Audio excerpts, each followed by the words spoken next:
Malaysia mampu mengharungi kekacauan ekonomi global, khususnya pengumuman tarif timbal balas Amerika Syarikat dengan asas ekonomi negara yang kukuh dan berdaya tahan. Perdana Menteri Datuk Seri Anwar Ibrahim berkata, cabaran itu mampu dihadapi menerusi pendekatan ekonomi yang terurus dan terancang. Kerana setelah melihat makroekonomi negara, kita berjaya mencatat pertumbuhan KDNK 5.1% pada tahun lalu.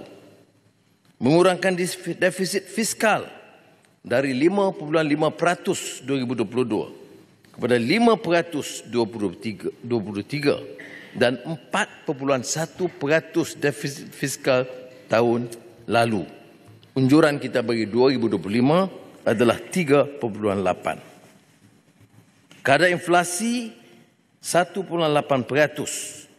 ketimbang 2.5% tahun 2023. Beliau berkata demikian pada sesi mesyuarat khas Dewan Rakyat berkenaan tarif Amerika Syarikat pada Isnin. Jelas beliau, reformasi struktur yang dilaksanakan di bawah kerangka ekonomi madani dapat membantu negara lebih berdaya tahan mendepani ketidaktentuan ekonomi global.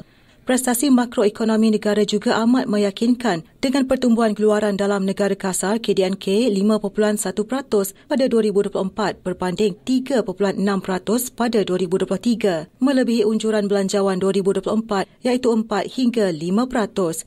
Perdana Menteri berkata Malaysia merekodkan pelaburan diluluskan paras tertinggi dalam sejarah pada 2024 berjumlah RM378.5 bilion, peningkatan 14.9% berbanding RM329.5 bilion pada 2023.